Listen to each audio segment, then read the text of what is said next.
Everyone hits a bump in the road. What do you do with it? Be inspired as we explore the ways people experience, navigate, and manage the ups and downs and twists and turns in this road trip called life.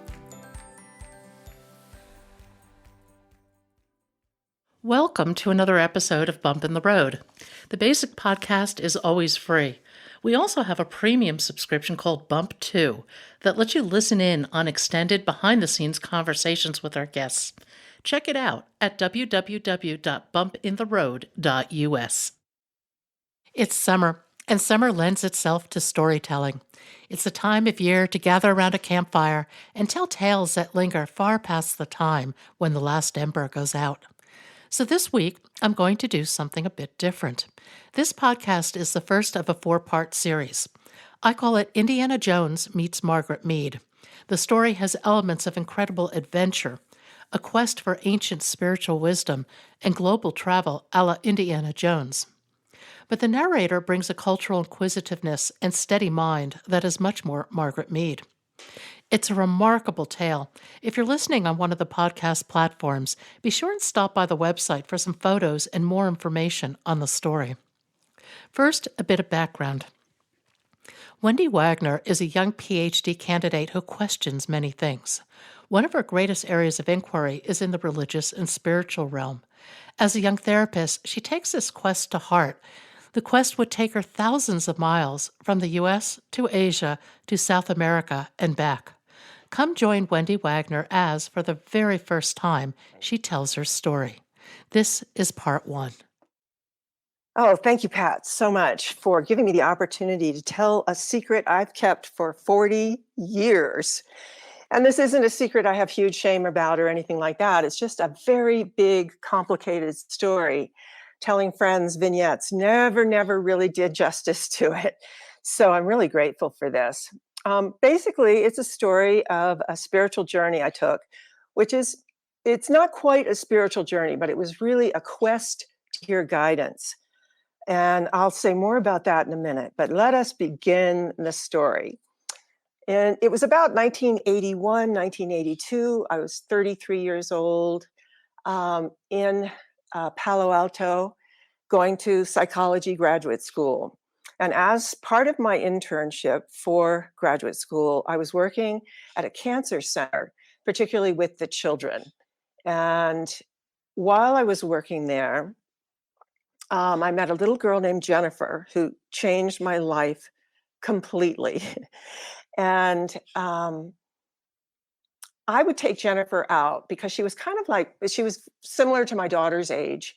And so we would go to parks and just try to, basically I was trying to sort of give her, her lust for life back again, but it didn't work at all. And, she'd end up sitting on the park bench going, I'm tired. So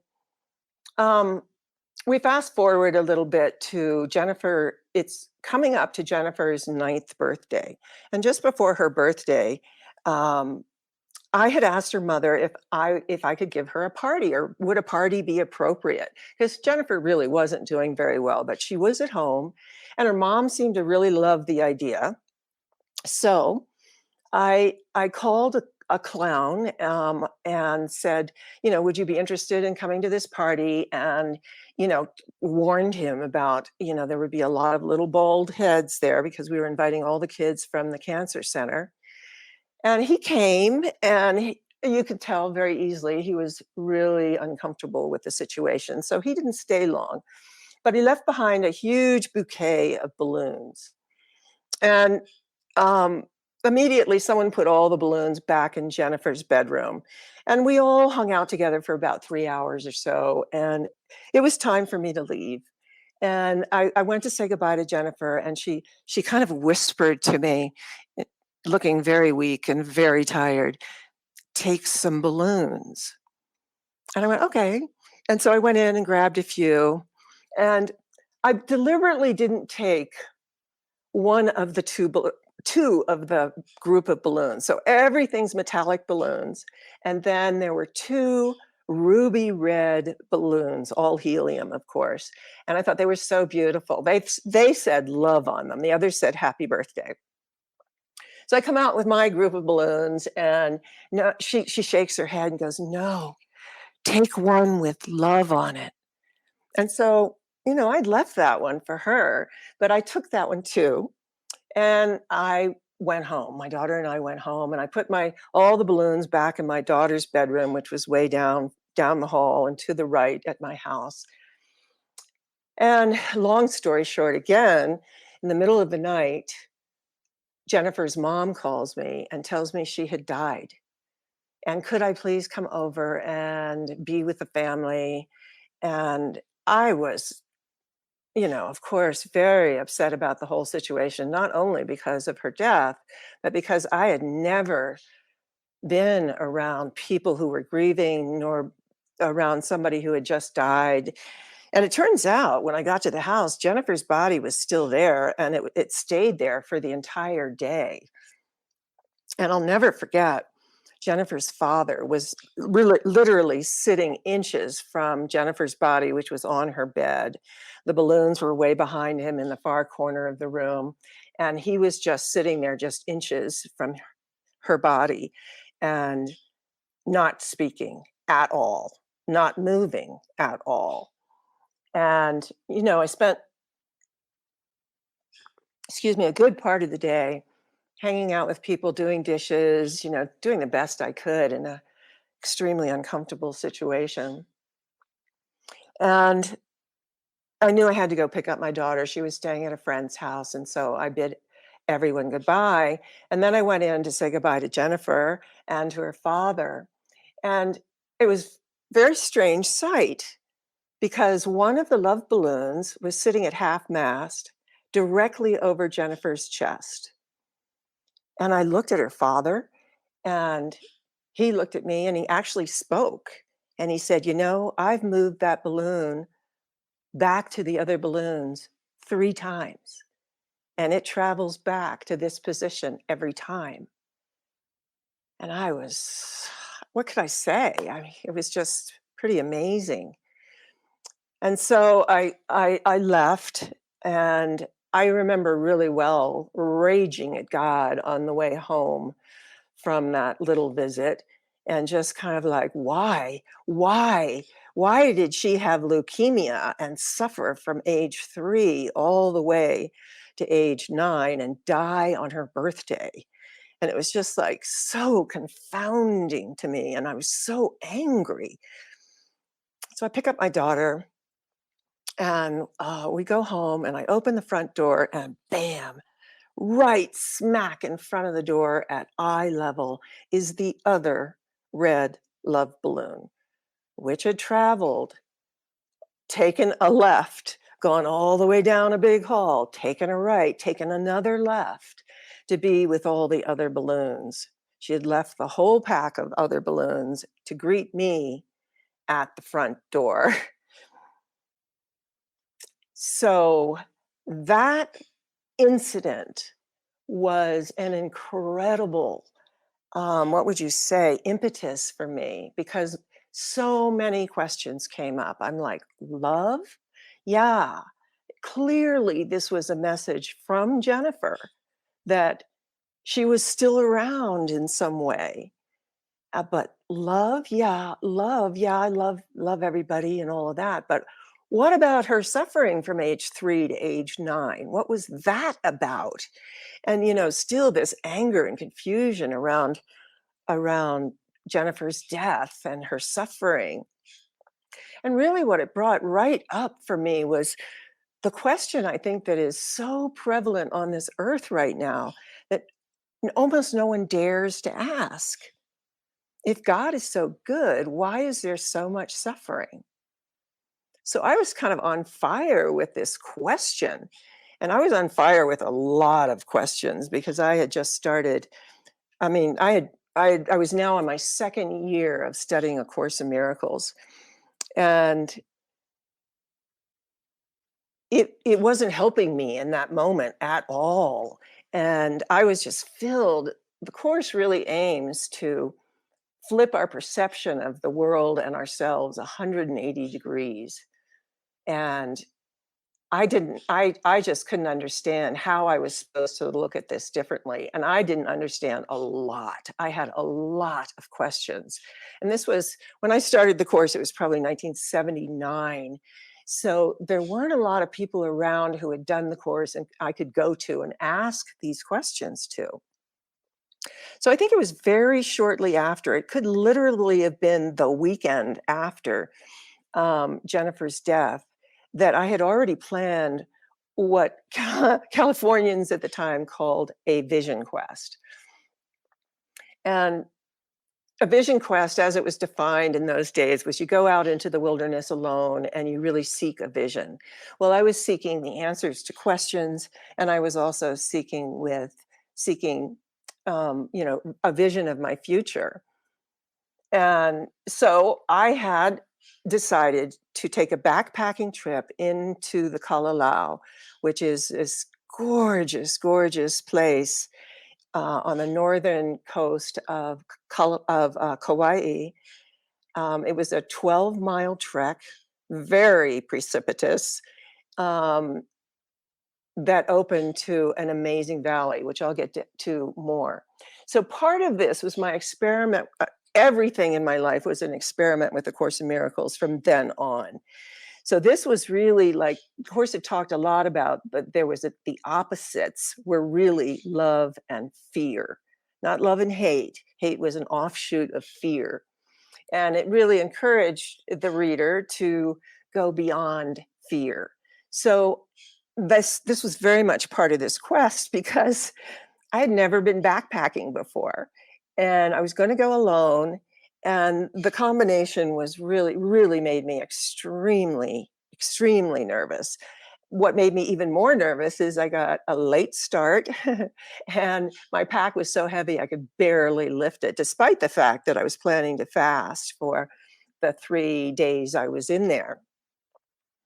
So, but I started out, despite all of my fear, and it was muddy and raining and slippery and very like straight up 1,000 feet, straight down 1,000 feet, and then crossing these streams and these tiny, narrow, gorgeous valleys. But all the whole time on the trail, there was a steep drop off to the ocean and a very high cliff wall on the other side. So there literally was no place to camp except for I had heard at the 6 mile point that you could camp. There was going to be enough space to put a tent out and spend the night. Boy, it was getting dark by the time I finally found that spot, and I was so scared. Part of my mind was going, "You are so foolish. This is the dumbest thing you've ever done." And, telling me I could get raped, telling me I would fall off the cliff, on and on and on. And then there's another part of me was saying, "You can do this. Really, you got to break through the fear, see what happens on the other side of fear." And the Course in Miracles had really talked a lot about there's really two voices in everybody's head. And one was, the voice of spirit, the voice that's trying to lead you towards peace and happiness. And then there was the other voice, which is the ego, which is trying to keep you from ever finding peace or happiness, working hard to make sure you feel really terrible about yourself. And I think we all know that voice way too well. So, but the difficult part is distinguishing between the two. Often it's very difficult because it's the same sound. It's the sound of thinking in your own head. I think a lot of people make the mistake that the guidance voice is a big booming command type of thing. Somebody else's voice sounds like, so oh, that's guidance. No, it's not that easy at all. So the second day, it's sunny at least, which gives me a huge amount more courage automatically. And but my fear levels were so high. It was really interesting. I received literally a little song, a very simple song that I repeated constantly about, it was like a prayer, really. And it did help tremendously. And about a mile before the end of the trail, I reached a plateau or a high point where I could finally see into the valley, a really beautiful perspective. And I got this huge jolt of, this is the reward for breaking through fear. It was a giant outpicturing of a lesson for me, because that was easily the most beautiful sight I had ever beheld in my life.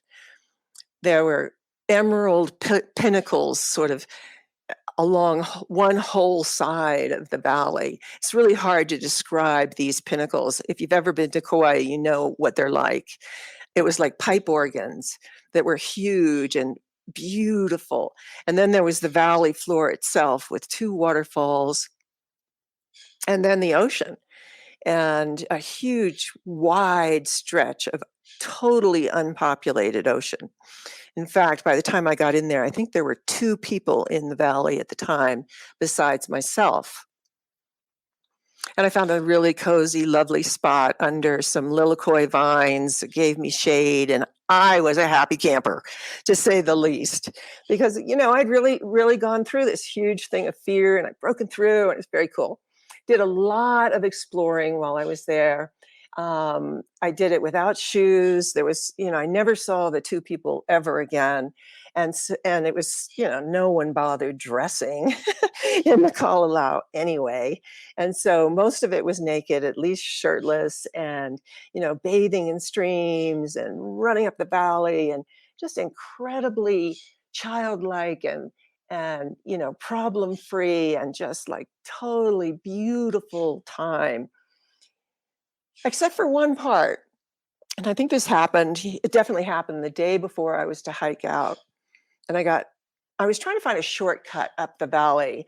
And so I went off the trail and got very, very, very lost. And unless you've ever been in a jungle, you don't really know how one could do that. But I found out, and it was, what happens is the greenery is so thick and so high that you can never, get high enough to see where you are in relationship, say, to the ocean, or to the pinnacles, the high places, or whatever. So I was very, very turned around and scared. I didn't know how scared one could be from getting lost. And then I suddenly understood how people could die from getting lost just from the panic alone. And so there was really no choice. I knew I had absolutely no choice, because I was so disoriented, but to try at least to ask guidance to direct me. And, I had been experimenting with guidance for a year or 2, and never fully sure, whether what I was hearing was correct or not, or whether it was just something I wanted. It's like, I never knew for absolutely sure. And a lot of what the whole rest of this story is about is my experimenting with how I began to be sure, how and why. But in this case, so I had to follow guidance. It was really bizarre because it was quite complicated. Go down this little embankment. Okay, now go take a 90-degree turn. Okay, now go up a little ways, complicated. But it worked. I got, all of a sudden, boom, I'm out, and I'm in the gorgeous valley again. And it took quite a while, probably an hour to 2 hours. And I was really happy, not needless to say. But an amazing phrase went through my mind at that point. It was clear, and I thought, wow, all this fasting, all this exercise, all this prayer and meditation is working, because suddenly I believed what I heard. And it was this: when the way is hard, it's not the way. You do not have to suffer in any way for God. You do not have to sacrifice anything for God. When the way is hard, it's not the way. And I tell you, I was skipping and jumping and like, I got it, God. I got it. I know I got it all the way. I understand. And I was a very, very happy camper until that night when it began to deluge rain. Really, really, really rain hard all night long. And I'm sitting in my tent at the crack of dawn and I'm meditating and I'm like, okay, God, how exactly am I supposed to get out of this valley without suffering? Because my feet were raw, my shoulders were sunburned and blistered. I had bramble scratches all over my back. I was extremely tired. And I was just sitting with this question. And also I knew full well that the streams I had crossed when it rains heavily get very, very strong with their currents. And I thought, this is going to be extraordinarily dangerous between the mud and the pouring rain and these thick swollen streams. This is not good for me at all. What am I going to do? And I had to get back to California the next day. I had major obligations I had to fulfill. And so so I'm meditating very calmly, and all of a sudden, like lightning, this image comes to me that sets fire to my body. And it's, why not take a helicopter? Of course, I laughed and laughed. Ha ha ha. Very funny. Where did that come from?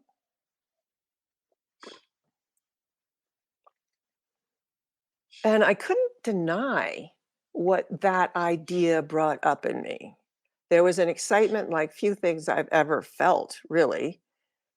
And then, okay, so I held the two images side by side after a while. There was sloshing through the mud for 2 days, trying to cross streams that were really, really dangerous, et cetera, et cetera. The mud, the slipperiness, the precipitousness of the cliff that went straight down to the ocean 1,000 feet.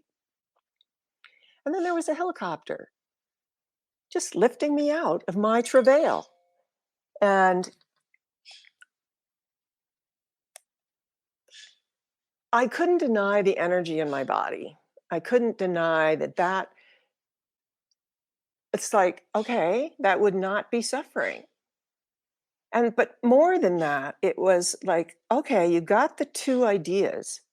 Now, how are you going to learn how to hear guidance if you don't do the one that gives you energy, the one that feels really right on, despite how bizarre it is? Wrestled with this for quite a while, I'm sure. But basically, the part that showed me this picture of taking a helicopter then begins to say, go down to the beach and write help really big on the beach. Now, I did know that every once in a while, tourist helicopters, back in the old days, helicopters only went by a couple times a day, unlike today, sadly enough. And so I went, okay, Wendy, why not? You've got to try. You have to try this if you want to learn how to hear properly. So so I packed up all my stuff, and of course, in the process, everything got absolutely drenched. Like sleeping bag, everything got completely drenched. I'm drenched. It's still pouring rain. If anybody's been to Hawaii, they know what really a deluge feels like. And so I went down to the beach and I wrote help really big on the beach. And then I sat on the beach in my poncho with nothing but my poncho to cover me and my backpack and began to really think about what I was doing. And really seeing the terrible confusion in my mind between, you know, the two pieces of guidance, if you will. No, you should do the right thing and go out the way you came. And then there was the other one which said, no, take a helicopter. You'll be fine. And I'm like, but, oh, and it went on to say, all you have to do is say that you've been really, really sick and you need to take the helicopter out. but I'm lying. And we all know it's not good to lie. And so I was wrestling with this terrible, terrible confusion in my mind. And and this is where I really see that I entered what I call the borderlands. And the borderlands were defined in the Course in Miracles as that place in consciousness between the world and the real world. So the world is this place of suffering and pain and obstacles and better than, less than, struggling for to make a living, all of that, the world. The real world was defined as something far easier. Everything you imagine heaven is, everything we've been told heaven is, filled with love, no obstacles, challenges certainly, but no major obstacles that cut you and hurt you and knock you down. And the course really stressed that you could get to the real world without dying. And the bridge between the two was thought and love, and using the mind correctly rather than destructively was really a major, major theme in the course, and why the workbook was so incredibly important, because it trained the mind what to think of, not just don't think about that, but more like think about this instead. And it was extraordinarily helpful to me through graduate school. So I was really, really struggling with this stuff as I'm sitting for hours in the rain. Um, and lo and behold, a tourist helicopter actually landed, which is really amazing because the sky was very, very low. I don't know why he risked that. I have no idea.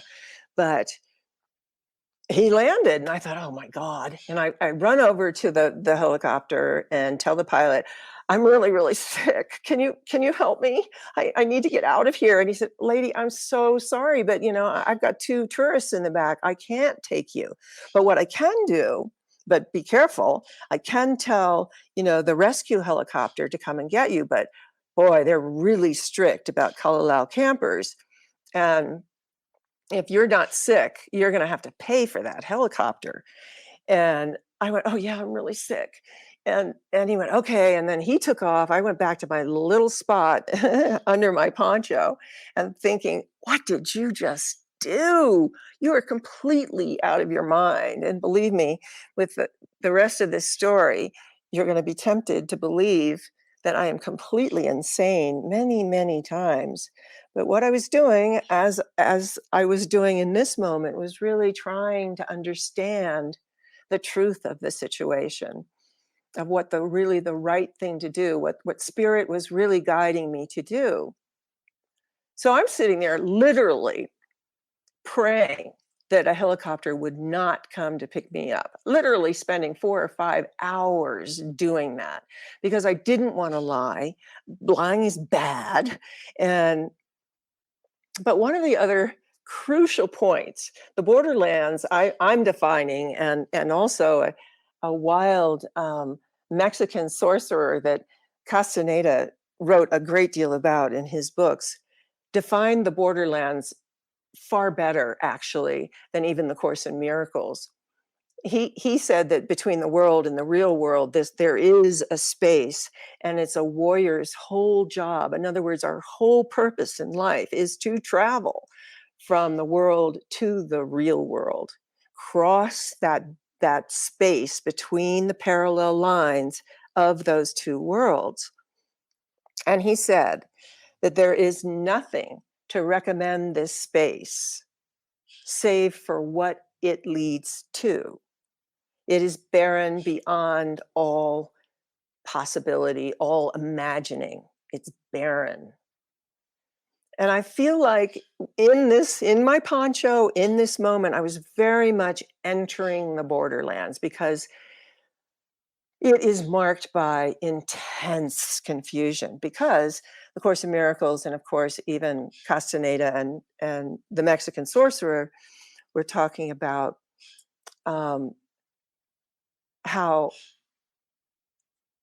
it's a 180-degree flip from how we see things, how we see ourselves between the world and the real world. And of course, when in the midst of trying to make that change, the mind gets phenomenally confused. And so there I was, very confused.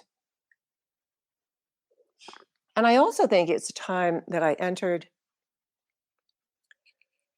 a land of no judgment, if you will. I can say to this day, if you want to learn to hear guidance, you must drop judgment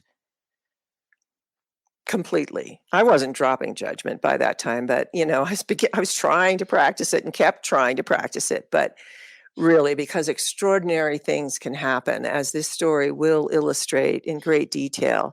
Very mysterious, extraordinary things. And sometimes we have to act in extraordinary ways. So, okay, I go on for hours sitting there praying, chanting, being just terrified. And lo and behold, this helicopter lands with this big red X on it. And I approach the helicopter, and the pilot gets out really, really angry right away and said, "Look, lady, if you're not really sick, you got to pay for this helicopter." And he's like, "You better be sick." And I was like, yeah, I'm really, really sick. And of course, I wasn't feeling that great. I hadn't eaten in 3 days. I was totally exhausted. So I get in the back seat. It's my first helicopter ride ever.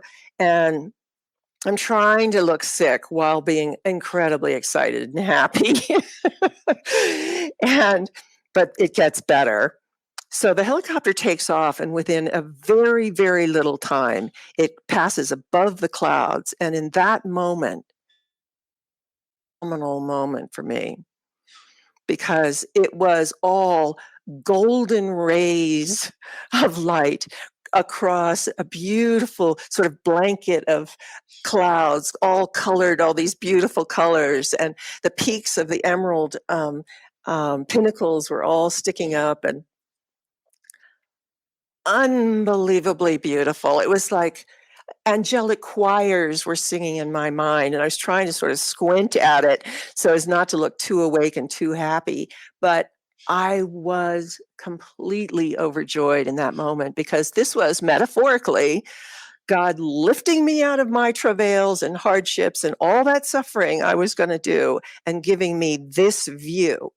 And with the angelic choirs and my happiness comes this phrase: "So this is how it is to ride with God. This is how it is to ride with God." And I was just like totally excited, until I saw on a big building underneath us that same big red X where the helicopter was supposed to land on top of the hospital. I'm like, what am I going to do now? I'm not sick. Because the pilot had said he was going to sit there until my results came back. So I'm hearing also a whole list of symptoms to give to the hospital staff. Now, mind you, at this point, I am the grubbiest, stinkiest, muddiest little camper you've ever seen, just streaked with mud and dirt. And so, of course, the pilot was not being real respectful. And so I give my list to the hospital staff and kind of lug my poor sick body around. And meanwhile, the pilot's sitting there through the whole thing. And he sits and sits, and gradually we're chatting, and he realizes, oh, this is actually a PhD candidate, I'm talking to, and she's really not quite so bad as she appears in the moment. So he softens, thank God. He also, thank God, gets really impatient, because the tests are taking phenomenally long to come back, 2 or 3 hours probably. And finally he says, "Look, lady, you good luck to you. I wish you the best. I've got to go." And he leaves. Under 5 minutes later, some guy comes out with my test results, which of course were perfectly fine. He said, "I don't know. It must have been the water. You take good care of yourself and stay hydrated." And I'm like, "Okay, thank you so much."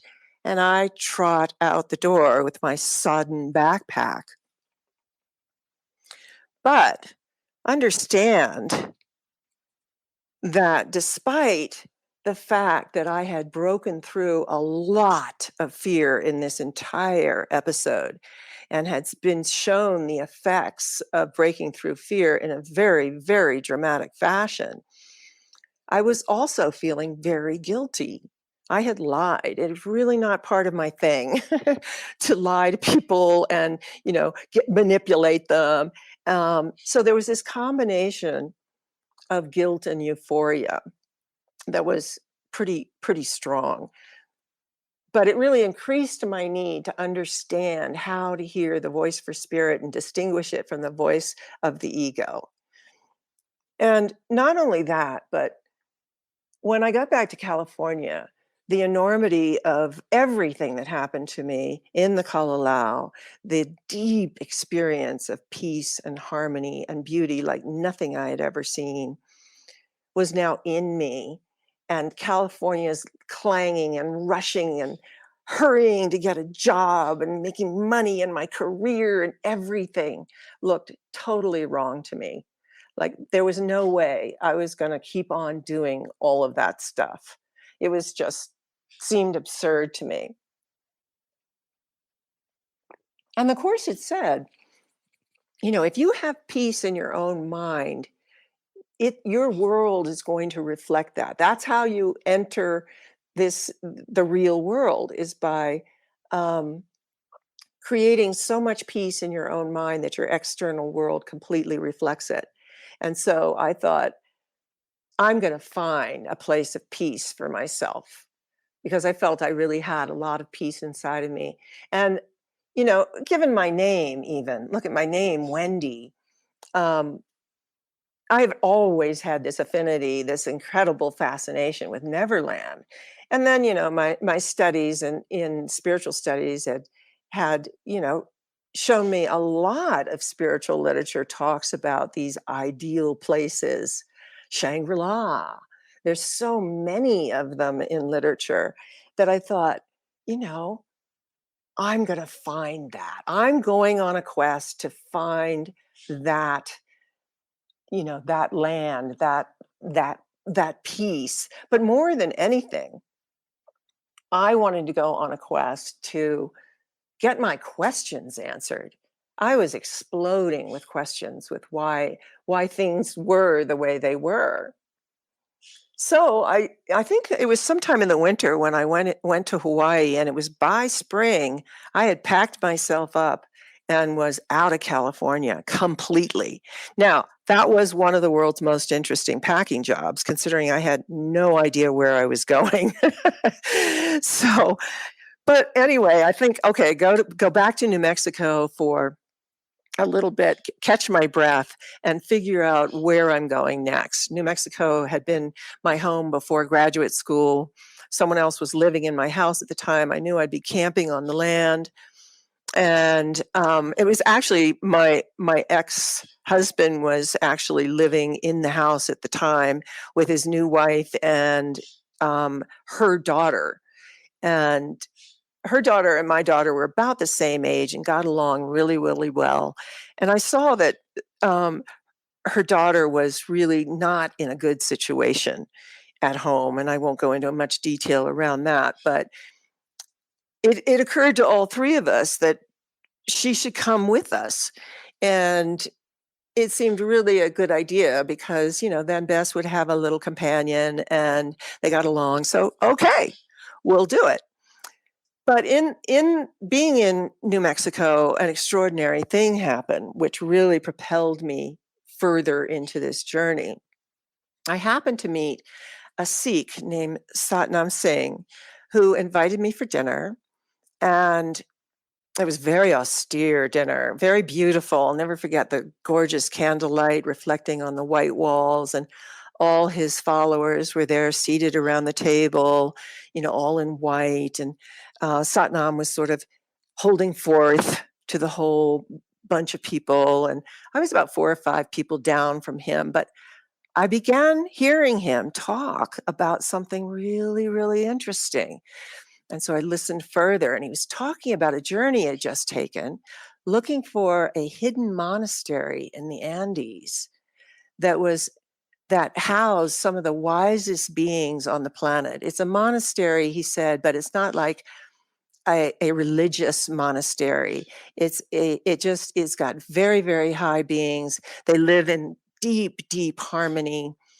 There's never been a motor vehicle in the valley. There's only one way to get there, and it's through walking. And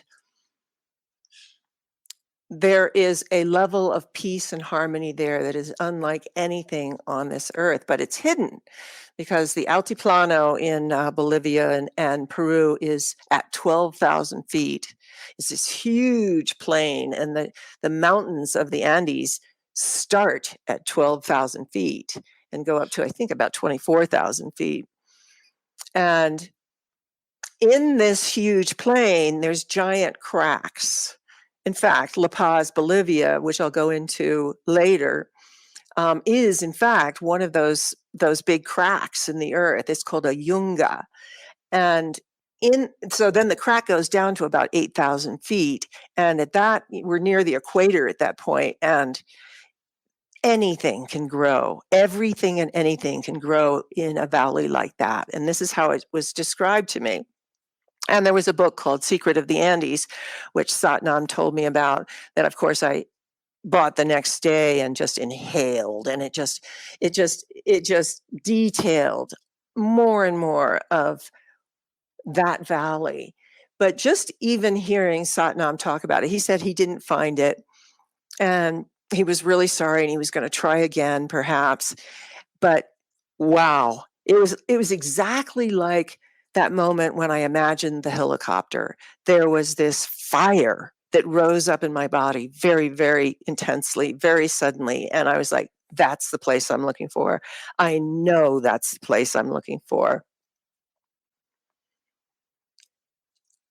Whew. So Satnam goes on, and I tell him later, away from people, I said, I think I really, really, I need to go. I need to go there. And he said, well, you know what? I've got the name of somebody for you to contact in La Paz who will give you directions part way to the monastery.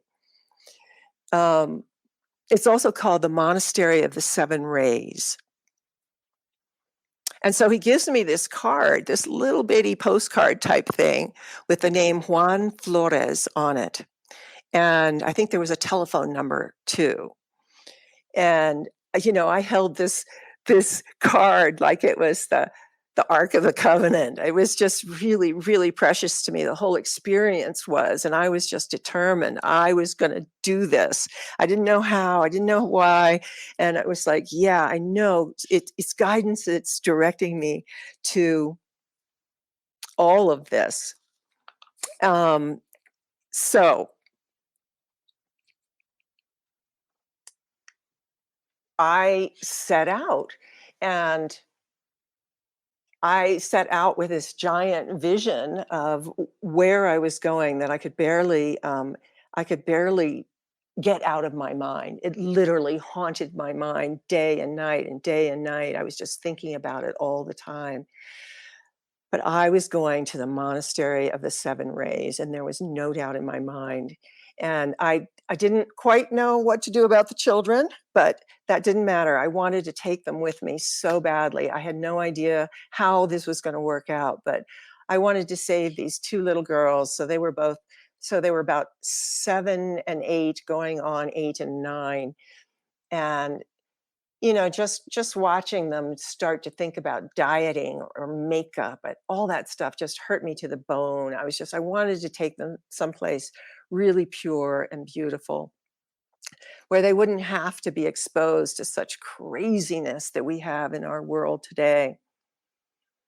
And so we're going to end this session right now with the whole idea of going to the Monastery of the Seven Rays and beginning to set off on this monumental journey, which I warn you, looks like I'm totally insane on many occasions, but is 100% true. And it's quite the adventure. I hope you stick around for the other episodes. And that's it for today. Thank you.